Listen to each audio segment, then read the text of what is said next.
Of all the financial titans and philanthropists of the 20th century, none are more complex or mysterious than George Soros. Like Carnegie, J.P. Morgan, and the Rockefellers, he amassed billions through ruthless business decisions, only to turn around and give away most of his fortune to advance his own personal philosophy. He can move world financial markets simply by voicing an opinion, or destabilize a government by buying and selling its currency. He also pledged more aid last year to help people in Russia than the U.S. government did. But now George Soros is worried. He thinks the global economy is coming apart at the seams and that the world needs to be protected from people like George Soros. We may now think that everything is fine, but the fact is that the system is broke and it needs fixing. What you're doing is asking some form of regulation to protect the world against you. Well, I am a player, and I think all players should be regulated. There have to be rules of the game. Take 81,000 to buy. Buy 48,000. Buy him 69,000 YUM. Right now, his Quantum Group hedge fund moves $14 billion of rich investors' money around the world every day, looking for profits and answering to no one. Soros makes huge bets on whole countries and economies. Last year, when he saw cracks in the Asia boom, he began selling the currency in Thailand. Traders in Hong Kong followed suit, triggering a financial crisis that plunged much of Asia into a depression. In the last 2 years, you've been blamed for financial collapse of Thailand, Malaysia, Indonesia, Japan, and Russia. Yeah, all of the above. All of the above. Yeah. Are you that powerful? No, I think there's a great misunderstanding. The Prime Minister of Malaysia said that the region spent 40 years trying to build up its economy, and along comes a moron like Soros with a lot of money, and it's all over. He called you a criminal. It's easier for him to blame an outside force than to admit that they were mismanaging their economy and their currency. The French finance minister talked about hanging speculators from lampposts. Soros says the Asian currencies would have collapsed even if he hadn't been in the market. They were overvalued. He says people tend to follow his lead because he's been so successful. I think that I've been blamed for everything. I am basically there to make money. I cannot and do not look at the social consequences of what I do. This man is a carnivore of the first order. Jim Grant is the editor of Grant's Interest Rate Observer and one of Wall Street's most respected analysts. He never tires of watching Soros, in part because of the huge bets he's willing to place on his hunches. He has always amazed the people he's worked with at his audacity and his willingness to back up his commitments with enormous sums of money. It causes the blood to drain from ordinary mortals' faces. Like risking $2 billion in Russia. When the Russian market began falling apart in August, Soros was the country's single largest investor. He called the U.S. Treasury and asked Uncle Sam for $7 billion to prop up the ruble. When U.S. officials failed to intervene, Soros wrote a letter to the Financial Times of London saying he thought the Russian currency should be devalued by as much as 25%. A few words from Soros were enough to cause panic selling that fueled the crash. What's it like to have a statement that you make have such serious, grievous consequences? I mean, you can, it looks to me like in a number of situations, you can take a position against a currency or make a statement, and the whole country falls apart. Well, it's a tremendous sense of responsibility, actually.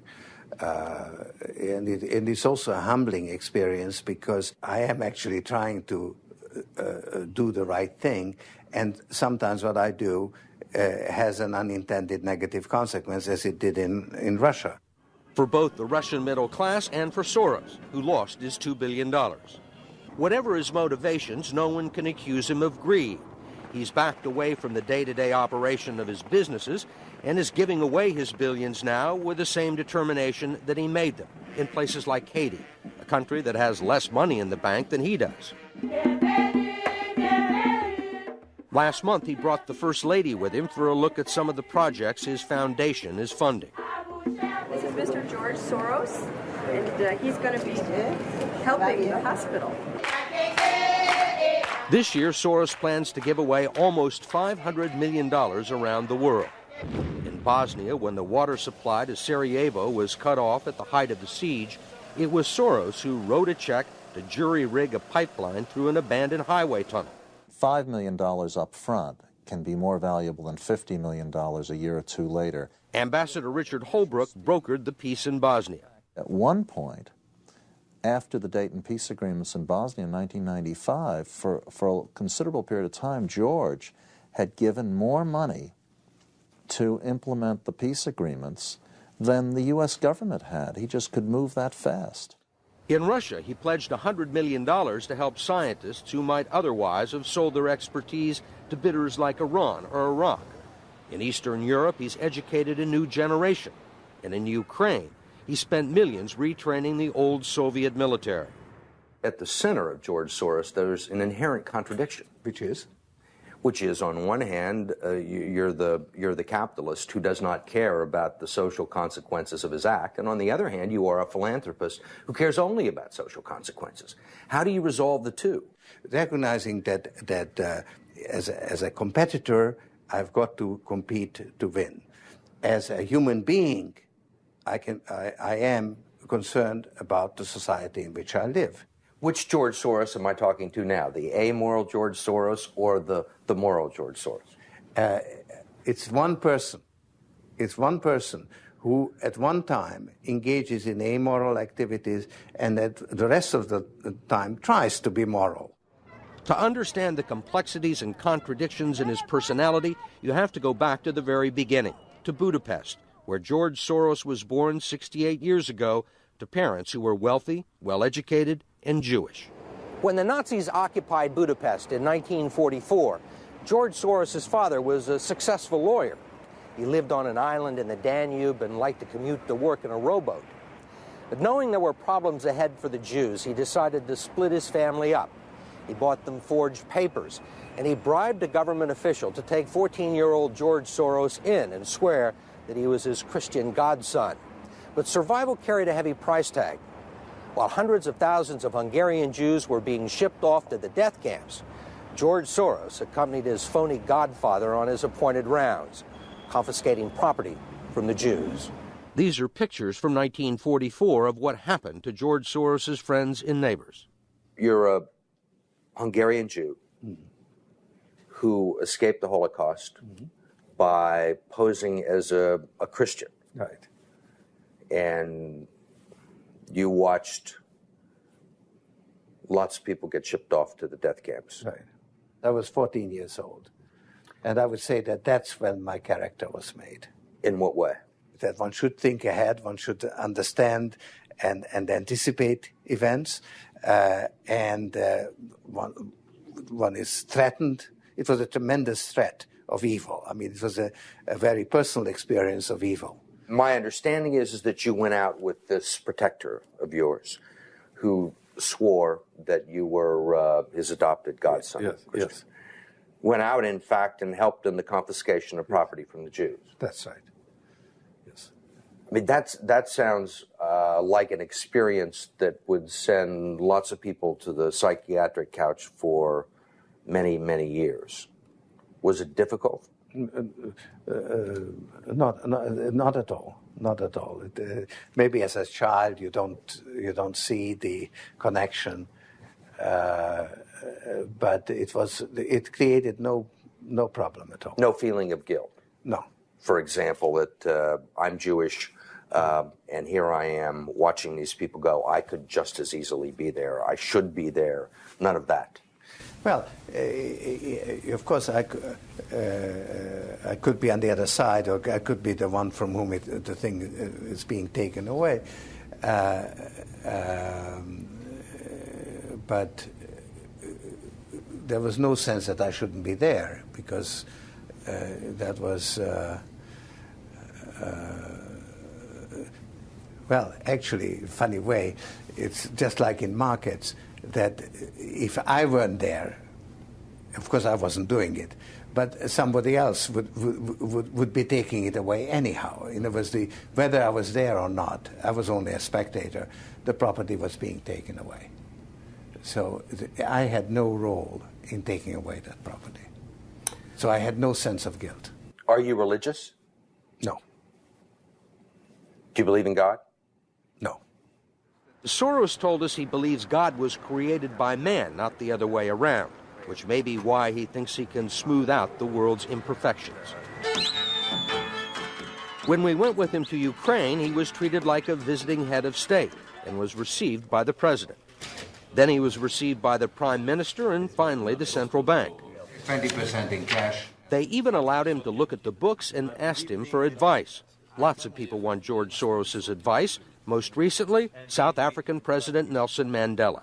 Actually, President Mandela asked me, how could South Africa protect itself against speculators like you?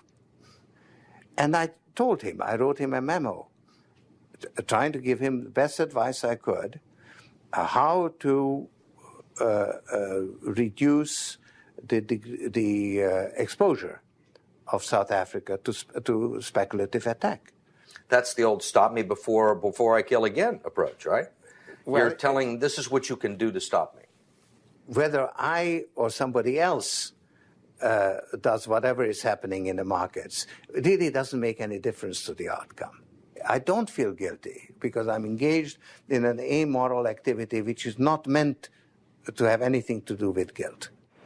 Part of the reason he is so rich is that the Soros hedge funds operate offshore in the Netherlands Antilles to avoid scrutiny by the Securities and Exchange Commission. So even while Soros tells Congress and the Treasury that hedge funds must be regulated to stop the global crisis, he's avoiding the rules. Why is it that Americans can't invest in the quantum fund? It's an offshore fund. Why is that? Because the fund is not registered with the Securities and Exchange Commission.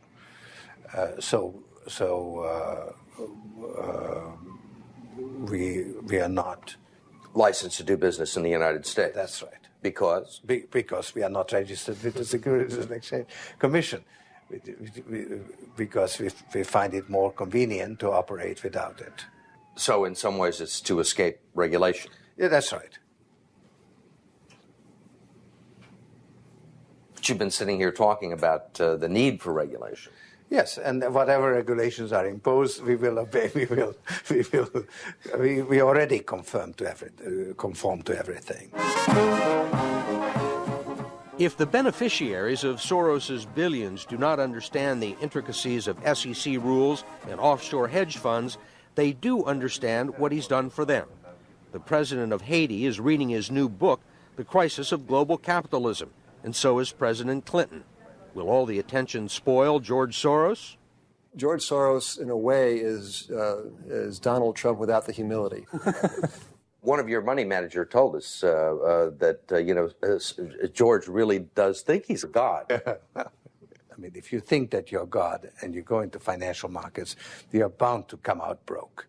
So the fact that I'm not broke shows that I don't believe that I'm God.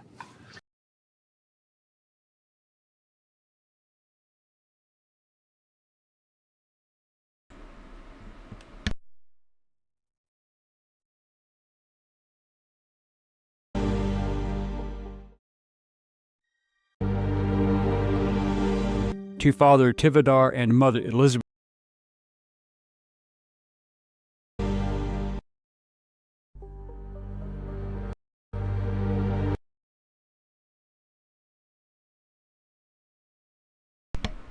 Who is George Soros, the face of evil? Cut. So who really is George Soros?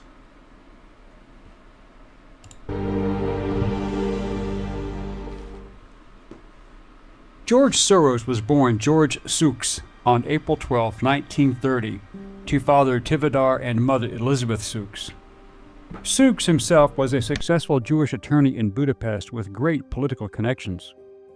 Being Jewish with those connections, Tivadar saw what was coming, so he bought forged documents for his family, changing their name and religion, and bribed a friend, who was a local government official, to claim that 14-year-old George was, in fact, his Christian godson.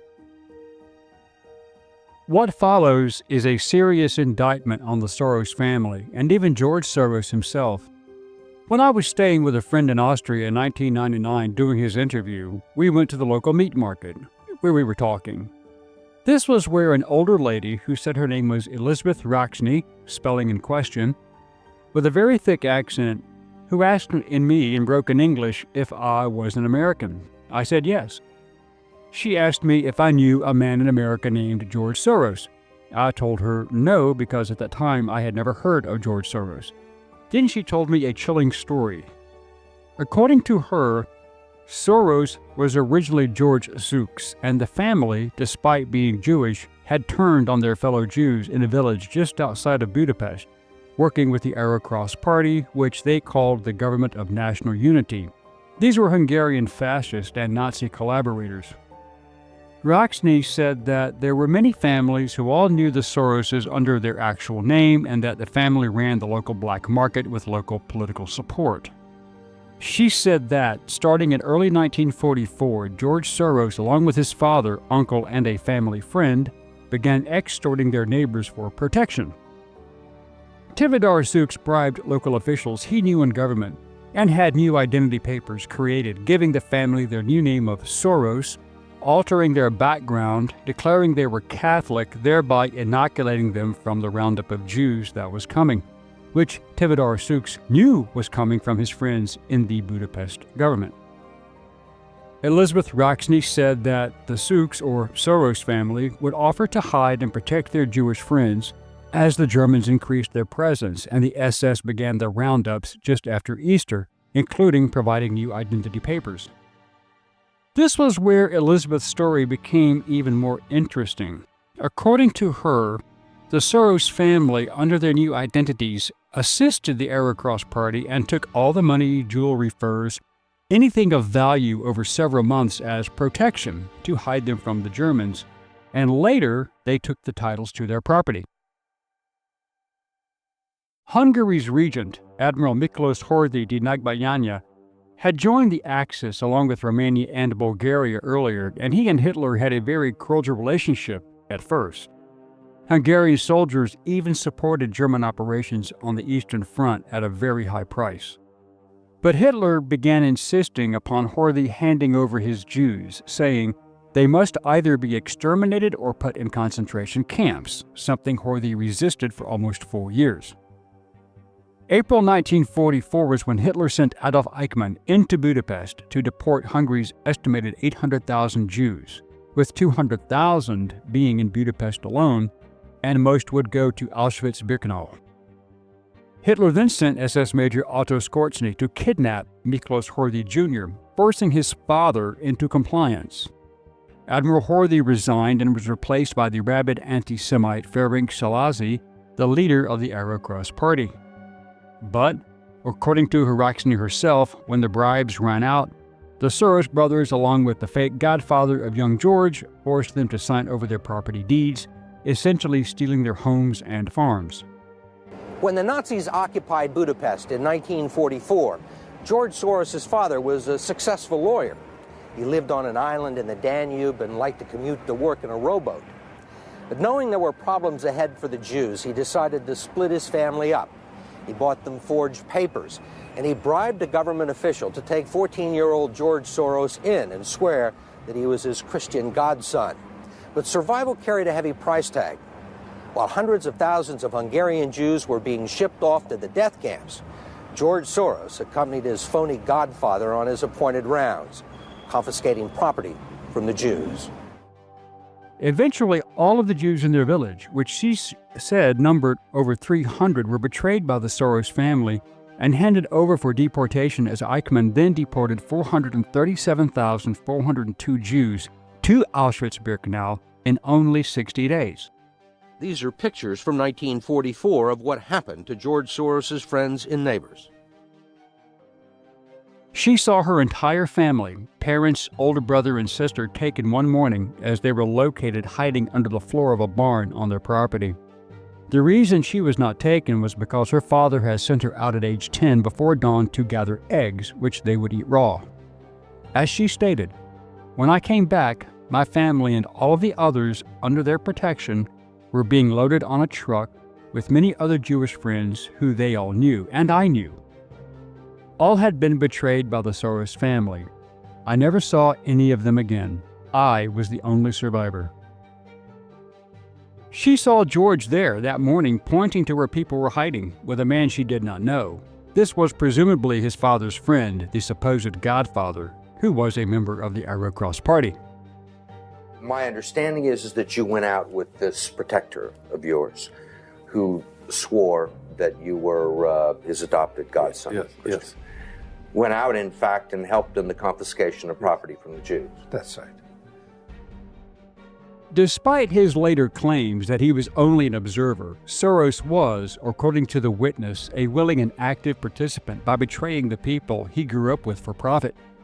Or was he just a child following the orders of his older relatives and a friend? At this point, it does not matter, because he cannot be prosecuted under international law for those crimes due to the fact that he was under the age of 15 at that time. That was determined the age of culpability as governed by the Geneva Convention of 1929. Well, actually, funny way, it's just like in markets, that if I weren't there, of course I wasn't doing it, but somebody else would be taking it away anyhow. In other words, whether I was there or not, I was only a spectator, the property was being taken away. It has been presumed that with the confiscation of Jewish property in 1944 to 1945 and then selling those properties to non-Jewish Hungarians, the family made a nice profit. In addition, the cash, jewels, and other assets extorted from their friends and neighbors were probably traded or sold on the black market, and this would explain the family's expanding wealth. This wealth would have been needed to bribe the post-war communist officials, if that is in fact what happened, because leaving Hungary under Soviet occupation was not an easy thing to do, and bribery was commonplace. Ironically, in a 60 Minutes interview in 1998, Soros virtually admitted what his family had done. Soros had tried for years to have this episode removed from the CBS archives and scrubbed from the internet. Was it difficult? Not at all. Not at all. What is of interest is that when Soros and his family left Hungary and arrived in England in 1947, he was a very rich young man, when every other Jew in Hungary had lost everything, in most cases even their lives. George Soros studied philosophy under Karl Popper at the London School of Economics, but decided against becoming a philosopher and joined the London bank Singer and Friedlander. In 1956, he and the family moved to New York City, where he worked initially as an analyst of European securities and became an expert in currency exchanges and European markets. There he worked as an arbitrage trader with F.M. Meyer from 1956 to 1959 and as an analyst with Wertheim and Company from 1959 to 1963. From 1963 to 1973, he worked at Arnold and S. Bleichroeder, becoming the vice president, and he persuaded the company to set up an offshore investment fund in 1967, called First Eagle, for him to run. Then, in 1969, the company founded a second fund for Soros, the Double Eagle Hedge Fund. When investment regulations restricted his ability to run the funds as he wished, he quit his position there in 1973 and established a private investment company that became Quantum Fund. George Soros had the seed money from his family, and this was always in question. With profits from this fund, he started the Soros Fund Management in 1973. Eventually, Double Eagle was renamed the Quantum Fund officially, and it became the primary hedge fund that Soros advised. His knowledge of regional and global economic trends, combined with his deep pockets and tolerance for risk, has allowed him to amass a fortune now valued in the billions. In 1984, Soros began investments in the Warsaw Pact nations under communism, especially his native Hungary, starting scholarships, and he managed to operate in the country without any communist government interference, which means he spread a lot of money around. He expanded his operations into Czechoslovakia, Poland, Russia, and Yugoslavia just as communism was collapsing. But many of the old regime were still in power. Even the communists had their price. Soros has a history of destabilizing economies and then swooping in to pick up the pieces as a ruthless robber baron like no other in history. Soros makes huge bets on whole countries and economies. Last year, when he saw cracks in the Asia boom, he began selling the currency in Thailand. Traders in Hong Kong followed suit, triggering a financial crisis that plunged much of Asia into a depression. Soros has been on a rampage for decades, trying to undermine international markets, destabilize economies in order to establish a new world order dominated by himself and other like-minded socialist financial elites. In the last 2 years, you've been blamed for financial collapse of Thailand, Malaysia, Indonesia, Japan, and Russia. Yeah, all of the above. All of the above. Yeah. Are you that powerful? No, I think there's a great misunderstanding. The Prime Minister of Malaysia Yes. said that the region spent 40 years trying to build up its economy, and along comes a moron like Soros with a lot of money, and it's all over. He called you a criminal. He poured $2 billion into Russia in the 1990s to essentially become the major shareholder in that nation's economy and asked the U.S. Federal Reserve for a $7 billion loan to help. But why?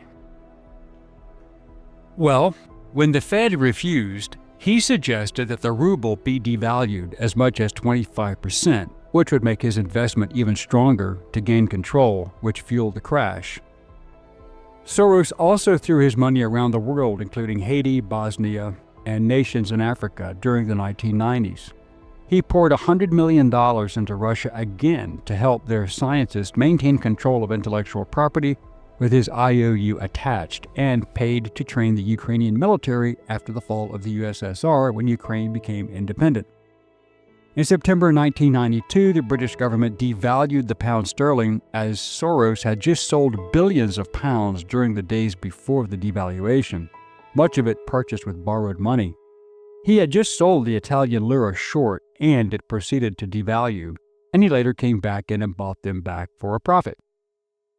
After the crash in Italy and Britain, Soros also bought back British pounds at a massive discount, repaid the money he had borrowed in the first place, and made a profit of about $1 billion in just one day, and earned the nickname the man who broke the Bank of England.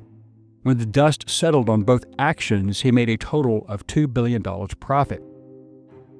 In December 2002, a French court convicted Soros of insider trading for a 1988 stock deal involving financial services company Société Générale, and he was fined 2.2 million euros, or $2.9 million. Soros appealed the ruling, but it was upheld by the Cour de Cassation, which is France's Supreme Court, in 2006.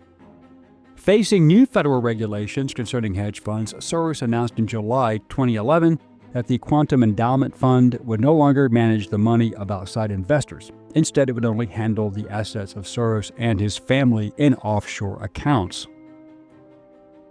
In 2003, Soros created startup funding for the liberal think tank, the Center for American Progress, pledging millions of dollars to groups such as MoveOn.org to oppose the re-election of Republican President George W. Bush in 2004.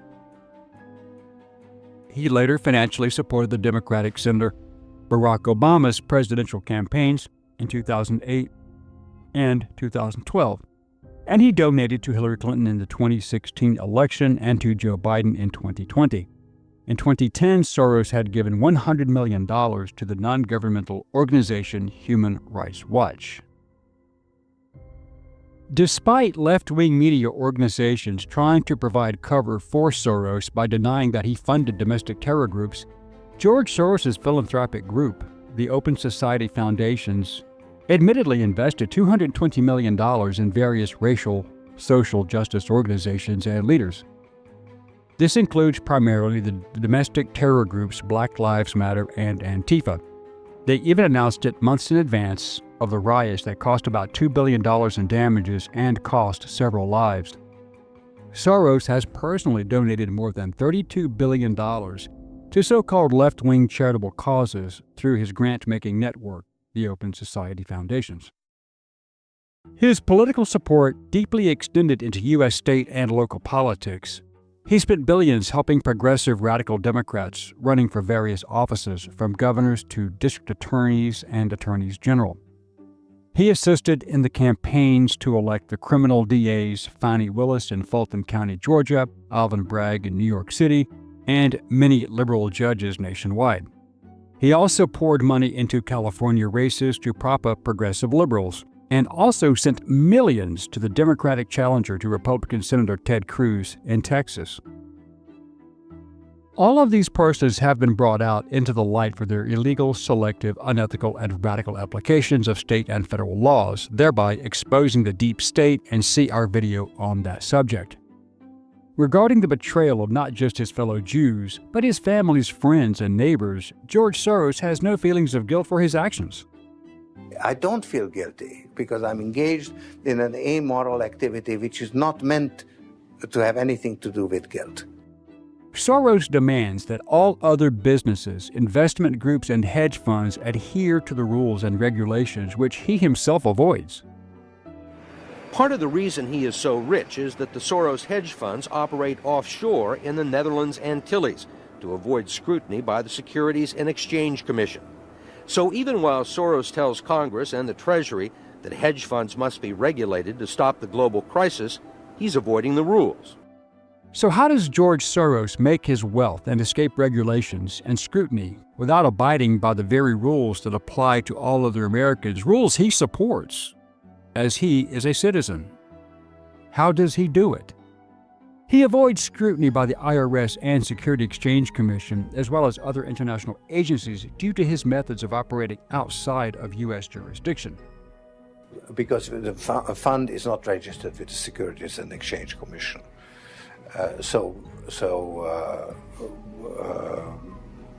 We are not licensed to do business in the United States. That's right. Because? Because we are not registered with the Securities and Exchange Commission. George Soros, the investment genius, is also, by some definitions, a criminal mastermind determined to destroy the free market system in the USA and around the world, and establish a global digital currency that is managed by the Marxist global elites. Today, George Soros has an estimated wealth of $7.2 billion, but that number may be much larger given his offshore accounts that cannot easily be monitored. Whether or not you support, oppose, believe, or disbelieve the stories of George Soros, just remember what he said in his own words.